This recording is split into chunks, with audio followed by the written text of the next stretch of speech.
عزیزان گرامی،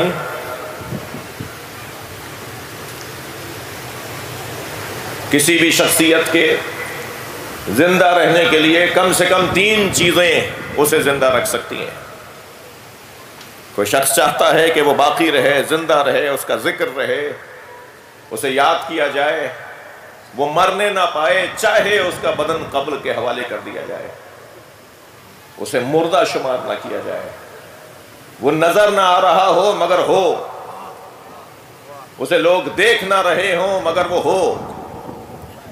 بلکہ مولا علی کی تعبیر کے مطابق تو کچھ ایسے لوگ ہیں جو ہیں اور نہیں، اور کچھ ایسے لوگ ہیں جو نہیں ہیں مگر ہیں۔ مولا علی ہر چلتے پھرتے کو تو زندہ ہی نہیں مانتے۔ توجہ ہے بات کی میں کیا کہہ رہا ہوں؟ مولا علی ہر چلتے پھرتے کو زندہ نہیں مانتے۔ مولا کے نزدیک جس کا ضمیر مر چکا ہو وہ زندہ لاش ہے۔ جو ذمہ داریوں سے فرار کرتا ہو، جو مسئولیت سے ہاتھ اٹھا لیتا ہو، مولا کے نزدیک تو وہ زندہ ہی نہیں ہے۔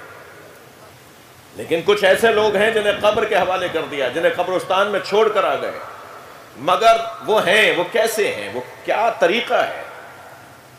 تمہید سے گزر رہا ہوں، مقدماتی گفتگو ہے۔ سب سے پہلی چیز جو انسان کو زندہ رکھتی ہے وہ اپنے بعد والوں کے لیے کسی شے کا وقف کر کے جانا، کسی ایسی شے کا وقف کر کے جانا جو بعد والوں کے لیے کام آئے۔ موقوفات، ادارے بنا کے جانا، مؤسسات بنا کے جانا، مسجد بنا دینا، امام بارگاہ مدرسہ بنا دینا، اسکول کالج یونیورسٹی بنا دینا۔ اللہ کے رسول بتائیے سب سے اچھا انسان کون ہے؟ فرمایا من کان خیرا للناس، جو لوگوں کے لیے اچھا ہے وہی لوگوں میں اچھا ہے۔ توجہ کر رہے ہیں آپ؟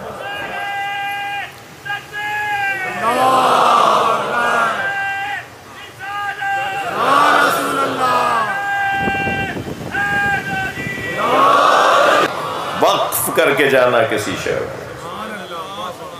انسان مرنے نہیں پائے گا جو چیز وہ چھوڑ کے جائے گا اس کی وجہ سے۔ دوسری چیز کتاب لکھنا۔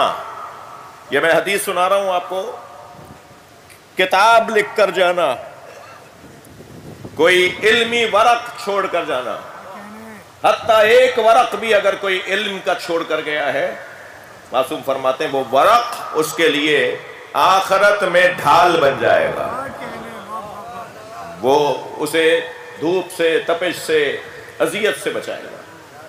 دوسری چیز کتاب ہے۔ تیسری چیز ولد صالح، نیک اولاد۔ اولاد کی ایسی تربیت کی جائے کہ وہ جب دنیا سے جائے تو گویا جا نہیں پائے، اس کی اولاد اس کی صورت میں باقی ہے۔ ولد صالح انسان کو مرنے نہیں دیتا، نیک اولاد انسان کو مرنے نہیں دیتی۔ اگر آمادہ ہے تو نتیجہ دے رہا ہوں۔ عزیزان گرامی، جس کے دسترخوان پہ بیٹھے ہیں نا، وہ اسلام وقف کر کے گیا ہے، اور قرآن کتاب دے کر گیا ہے، حسین اولاد دے کر گیا ہے۔